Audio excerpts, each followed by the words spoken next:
Bismillahirrahmanirrahim. Assalamualaikum warahmatullahi wabarakatuh. Di sini di Praktikum Business Intelligence modul pertama, kita akan belajar mengenai instalasi, fungsi, dan output dari Microsoft Power BI. Nah, di modul pertama ini, tujuannya adalah mahasiswa dapat memahami fungsi dari Power BI, mahasiswa dapat menginstal Power BI, mahasiswa dapat menghasilkan dan menerapkan output dari Power BI. Nah, sebelum itu, kita akan kenalan dulu nih, apa itu Power BI. Power BI itu merupakan aplikasi pembuatan bisnis intelligence yang dimiliki oleh Microsoft, yang mampu menampilkan visualisasi data, memungkinkan membuat query, koneksi data, dan laporan. Power BI dapat membantu para analis perusahaan dalam menyajikan laporan dan analisis terhadap alur bisnis perusahaan. Power BI juga mampu untuk menggabungkan database, file, dan web service yang berbeda, sehingga mampu melakukan perubahan data secara otomatis. Power BI juga mampu menyatukan data-data baik itu data yang ada di cloud ataupun non-cloud, karena Power BI memiliki gateway yang memungkinkan sambungan ke dalam SQL Server Database. Jadi, simpelnya, Power BI itu adalah semacam tools visualisasi data. Nah, tools visualisasi data itu sebetulnya ada banyak macam-macamnya. Nah, salah satunya itu Power BI, tapi ada juga beberapa kayak misalkan ada yang namanya itu Looker Studio. Nah, kalau misalkan Looker Studio ini, dia tools visualisasi data yang dimiliki oleh Google. Nah, terus ada juga yang namanya tools itu Tableau, teman-teman. Tableau. Nah, ini Looker Studio ya. Tampilannya seperti ini. Nah, terus juga ada yang namanya Tableau. Nah, Tableau ini juga cukup terkenal ya untuk pembuatan visualisasi data. Nah, tapi untuk di sini kita akan fokus ke Power BI. Nah, tapi sebelum ke instalasi kita kenalan dulu nih. Nah, jadi apa ya? Business intelligence itu dibagi menjadi 3, teman-teman. Ada yang namanya transformasi, informasi, dan pengambilan keputusan. Nah, jadi 3 bagian ini apa? Jadi, yang pertama nih, transformasi. Nah, transformasi itu adalah kita mengubah data dari data yang mentah menjadi data yang siap diambil informasinya. Nah, data itu karena kenapa? Karena data itu ketika kita ambil misalkan dari database, nah data itu nggak selalunya bersih. Seringkali data itu kotor, teman-teman. Kotor dalam artian apa? Kotor dalam artian misalkan tipe data itu berbeda, yang seharusnya tipe data yang misalkan angka, dia malah huruf. Terus ada juga yang nilai kolomnya itu kosong atau disebut sebagai null values. Nah, ketika data itu kotor, kita harus bersihin. Nah, ketika kita membersihkan data, nah itu disebut sebagai transformasi data. Tapi transformasi data itu juga maknanya luas, teman-teman. Nggak hanya membersihkan data, bisa juga kita membuat klasterisasi, kita buat fitur baru, kita buat label baru. Jadi transformasi itu luas, teman-teman. Cuman simpelnya memang transformasi ini kalau di Power BI bisa untuk membuat dan membersihkan data. Nah, terus yang kedua, ketika kita misalkan sudah membersihkan data, selanjutnya adalah kita tuh mengambil informasi. Nah, bagaimana cara kita mengambil informasi dari data yang sudah kita olah? Nah, caranya adalah kita membuat visualisasi data. Jadi, tujuan daripada visualisasi data itu adalah untuk mengambil informasi dari data tersebut. Nah, itu disebut sebagai descriptive analytics, teman-teman. Nah, selanjutnya ketika kita sudah membuat visualisasi data, selanjutnya kita mengambil keputusan. Nah, ini yang paling krusial ya. Jadi, kalau misalkan membuat visualisasi data, itu semua orang bisa. Tapi kalau misalkan mengambil keputusan, itu dibutuhkan skill yang bernama critical thinking. Nah, disitulah berpikir kita tuh dilatih gitu. Makanya ketika kita sudah membuat visualisasi data, kita diharuskan untuk bisa mengambil keputusan dari visualisasi data tersebut gitu. Nah, Power BI itu adalah salah satu leaders tools dari BI. Jadi BI itu apa? BI itu sebetulnya adalah semacam profesi, teman-teman. Jadi kalau misalkan di perusahaan ya, itu ada yang namanya profesi Business Intelligence Analyst. Sama ada yang satu lagi namanya Business Intelligence Engineer. Nah, kedua itu mempunyai makna yang berbeda gitu. Nah, salah satu toolsnya itu yang sering digunakan itu adalah Power BI. Tapi nggak hanya semacam nggak sebatas Power BI aja, bisa juga tools-tools lain gitu. Cuman salah satu leader toolsnya memang Power BI. Nah, Power BI ini ada macam-macam jenisnya. Yang pertama itu adalah Power BI Desktop. Nah, ini yang akan kita pakai ya. Jadi Power BI Desktop itu aplikasi yang di-download dan diinstal secara gratis di lokal komputer. Tools untuk developer membuat reporting, visualisasi data, dan dashboard. Nah, berarti desktop ini itu ketika kita install di lokal komputer kita, nah itu nggak bisa kita share ke teman-teman yang lain karena ini adalah project kita gitu. Anggaplah kita punya project, kita buat di laptop kita. Nah, bagaimana cara kita untuk share, mengirim, membagikan hasil visualisasi kita ke misalkan tim kita gitu. Nah, ada yang namanya Power BI Service. Jadi Power BI Service ini ditujukan khusus untuk user dalam akses dashboard dan kolaborasi untuk tim dan perusahaan. Jadi BI ini memang kerjanya itu sebetulnya nggak individual teman-teman, melainkan dia itu kerjanya secara tim. Nah, bagaimana cara kita untuk membagikan hasil analisis visualisasi kita? Nah, kita gunakan yang namanya Power BI Service gitu. Nah, kalau Power BI Mobile ini sebetulnya simple aja ya, kayak Power BI yang ada di handphone gitu. Jadi misalnya kayak kita lagi bepergian, kita nggak bawa laptop.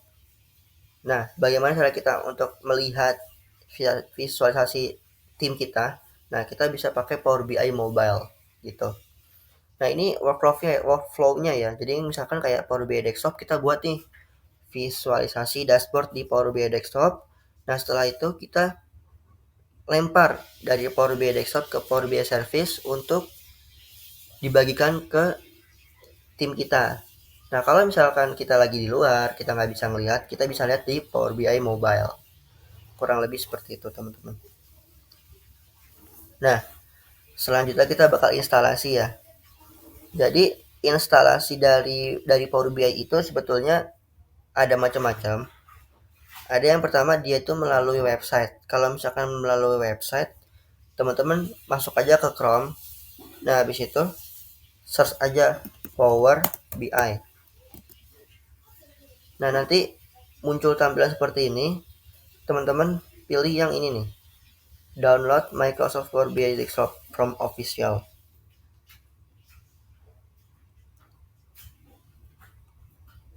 Nah, setelah itu teman-teman bisa langsung unduh aja di bagian sini nih. Tapi karena aku udah download, jadi aku nggak download lagi. Tapi kalau misalkan teman-teman belum download, teman-teman tinggal pencet aja nih unduh gitu. Nah, nanti teman-teman bakal disuruh masukin email. Nah, usahakan email itu pakai email kampus yang @ita-telkom. Kenapa? Karena ketika kita pakai email kampus, kita tuh dapat free premium 1 tahun. Nah, itu lumayan banget tuh buat kita pakai, kita gunakan. Nah, setelah kita udah mengisi email, kita masukin pendaftaran kita ada kayak misalkan first name, terus country origin-nya apa gitu. Nah, habis itu udah tampilannya bakal seperti ini gitu. Nah, itu untuk yang pertama ya. Nah, untuk cara yang kedua itu caranya lebih gampang lagi, yaitu kita menggunakan namanya Microsoft Store. Jadi kalau misalkan teman-teman search di bar searching laptop teman-teman, itu ada yang namanya Microsoft Store. Nah, ini dipencet aja.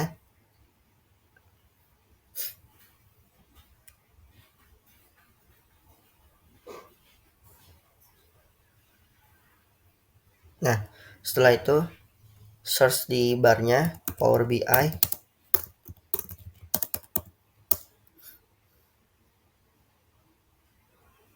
Nah, nanti ada yang bagian ini nih, Power BI Desktop. Nah ini nanti langsung teman-teman unduh aja gitu. Nah ini kan aku udah download, jadi nggak perlu download lagi ya. Cuman kalau misalkan belum download, teman-teman langsung download aja di sini di Microsoft Store, lebih mudah gitu. Oke,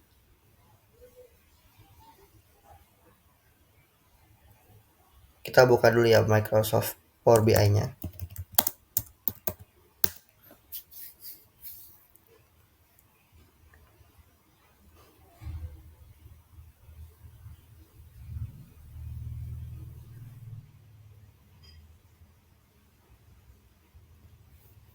Nah ini nih, nanti kalau misalkan teman-teman login pakai akun email kampus, nanti akan seperti ini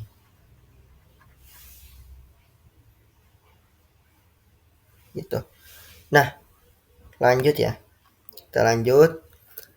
Nah yang kedua adalah kita bakal mengimport data. Jadi untuk mengolah data menggunakan Power BI, pertama yang harus dilakukan adalah import data yang ingin kita olah ke dalam Power BI. Operasi ini biasa disebut sebagai get data. Proses get data bisa dilakukan melalui banyak sumber, baik itu Excel workbook, SQL Server, CSV, atau dari web. Nah, jadi import data itu apa? Jadi simpelnya import data itu semacam kita memasukkan data yang kita punya, yang udah kita download ke dalam Power BI gitu. Nah, untuk ini kita bakal pakai data tentang data terkait data week 1 ya. Nah, ini linknya bisa dilihat aja. Nanti linknya akan aku taruh di deskripsi YouTube juga ya. Nah, ini data yang akan kita gunakan ya. Jadi, kita punya beberapa kolom dan baris. Ada invoice, stock code, description, quantity, invoice date, price, customer ID, country, sama sales. Nah, ini bakal data yang bakal kita gunakan ya. Nah, teman-teman, kalau sudah masuk ke sini, langsung aja download file, habis itu download ke Microsoft Excel gitu. Langsung aja pencet Microsoft Excel. Nah, kita coba ya, kita import datanya. Excel workbook ya, karena tadi kita pakai Excel.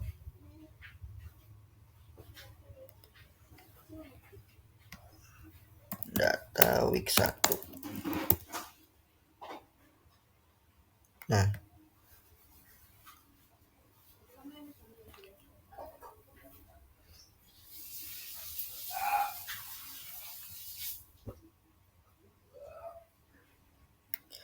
ini di checklist aja. Nanti ada preview ya, preview daripada datanya. Kita ini langsung aja load ya, load. Kita masukin.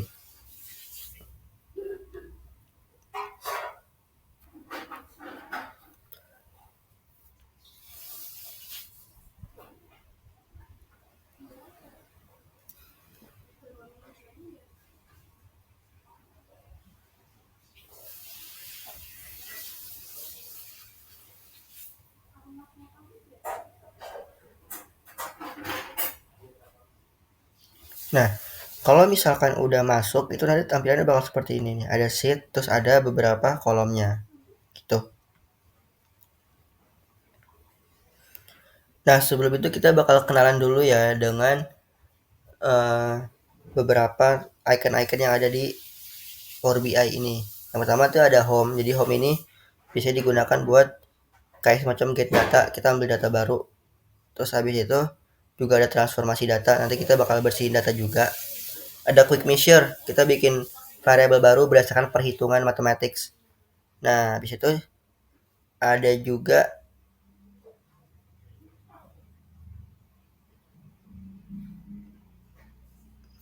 nih ada juga nih filter nih. Filter nih juga penting ya nanti.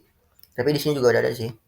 Nah, habis itu juga ada nih visualization. Jadi di sini ada beberapa visualisasi kayak misalkan stack bar chart, stack column chart, terus ada di sini nih, ada pie chart, ada mana lagi ya? Ada card nih, ada card. Terus habis itu ada ini line chart. Jadi ada macam-macam ya. Ini sini ntar buat kita pilih visualisasi yang akan kita gunakan. Oke, lanjut ya.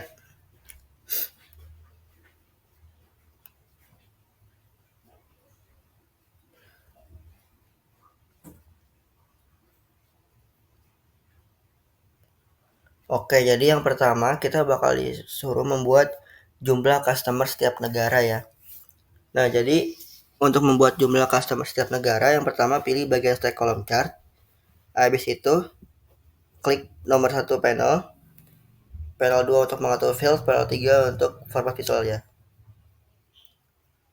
Nah, habis itu untuk mendapatkan customer berdasarkan negara, kita bakal ambil X itu berdasarkan country dan Y-nya itu berdasarkan customer ID. Oke, kita langsung praktek aja ya. Jadi, kita ambil stack column chart, pencet aja ya teman-teman. Pencet, habis itu kita bisa besarin. Nah, habis itu X-nya itu adalah country. Drag aja ya, drag. Terus habis itu customer ID. Untuk Y-nya, ya axis. Nah, nanti tampilannya akan seperti ini ya. Nah, ini namanya adalah bar chart ya teman-teman. Jadi, bar chart itu dia bakal menghitung berdasarkan jumlah.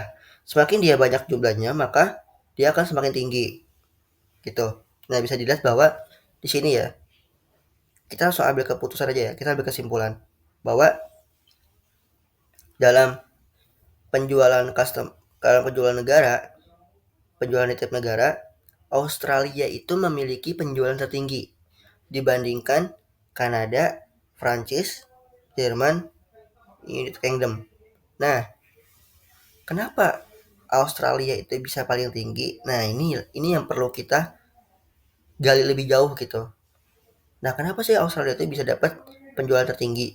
Nah, bisa jadi di negara Australia itu dia dia membuat semacam promo, semacam event yang membuat orang-orang tuh tertarik buat beli produk kita.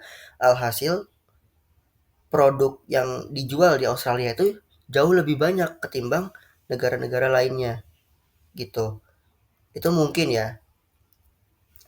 Nah, makanya kita perlu lakukan penelitian lagi gitu. Kenapa sih Australia itu bisa paling tinggi? Cuman kalau dalam interpretasinya di sini Australia itu memiliki penjualan tertinggi dibandingkan dengan negara-negara lainnya gitu.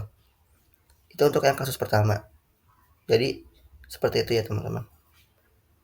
Nah, untuk yang kasus kedua, kita bakal melihat proporsi penjualan yang dilakukan di setiap negara. Nah, proporsi ini kita bisa gunakan melalui perhitungan, yaitu perkalian antara price dan quantity menggunakan icon quick measure gitu. Oke, kita langsung praktekin aja ya. Jadi di sini udah ya, ini yang kasus pertama tadi, kita tambahkan halaman new page.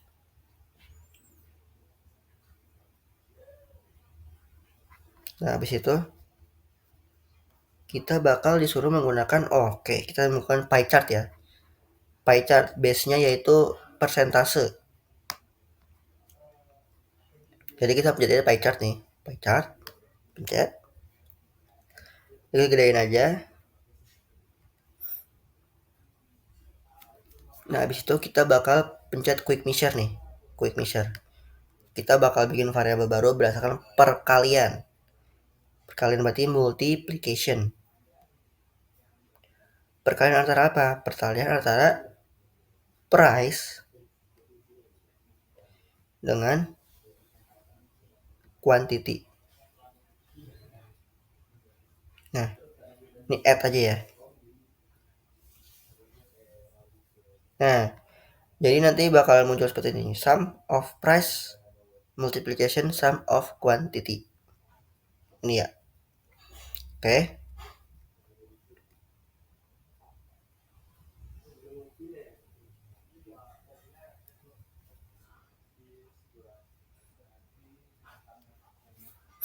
Nah, habis itu kita bakal ambil perkalian itu ke dalam value.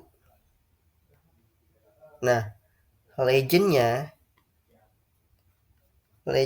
itu kita base-nya adalah country ya. Oke.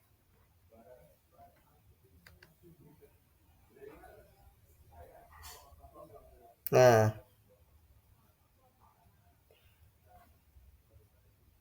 jadi terlihat seperti ini ya. Ini udah sama kan ya? 22K 41%. Nah,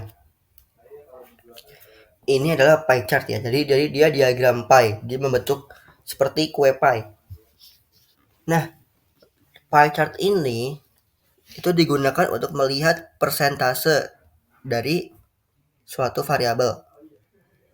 Kayak misalkan di sini di Australia, kayak tadi ya di page pertama itu kan Australia paling tinggi ya penjualannya. Nah, ternyata memang ketika kita menggunakan pie chart itu 49% proporsi penjualan itu adanya di Australia, teman-teman. Gitu. Kenapa bisa seperti itu ya? Tadi ya mungkin aja Australia itu melakukan trik semacam promosi, melakukan event-event yang bisa membuat produk itu terkenal, iklan-iklan yang ada di televisi atau di sosial media itu bisa membuat penjualan itu meningkat gitu dibandingkan negara-negara lain. Nah, tapi sedikit insight ya ketika kita menggunakan pie chart.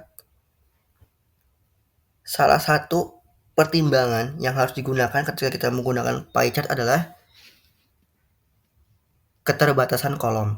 Jadi pie chart itu nggak boleh memiliki kolom yang terlalu banyak. Kayak misalkan ada beberapa uh, penelitian gitu yang menyebutkan bahwa ketika kita ingin menggunakan pie chart, kita itu harus membatasinya 5 sampai 7 saja. Nggak bisa lebih dari itu. Kenapa? Karena kalau misalkan lebih dari itu dia bakal tumpang tindih, teman-teman. Nah, misalkan gini nih. Bed pie chart.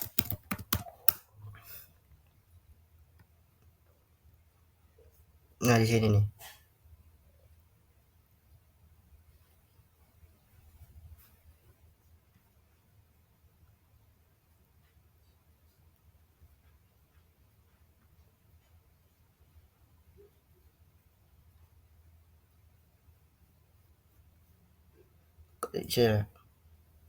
Ketika kita terlalu banyak menggunakan variabel di pie chart, kita tuh bakal ngelihat ada beberapa variabel yang dia tuh nggak ada persentasenya karena saking kecilnya. Nah, ini salah satu pie chart yang bad ya, yang jelek seperti ini. Nah, yang bagus itu memang yang sedikit gitu. Jadi pie chart itu memang nggak bisa dia itu punya banyak variabel. Kita perlu batasin agar insight-nya bisa lebih jelas begitu. Oke, mungkin segitu dulu modul pertama. Kita udah banyak bahas ya, kita bahas mengenai tadi Power BI itu apa. Terus kita juga instalasi dan kita juga introduction untuk membuat visualisasinya, yaitu kita membuat bar chart dan juga kita membuat pie chart. Oke, terima kasih teman-teman yang sudah mendengarkan. Wassalamualaikum warahmatullahi wabarakatuh.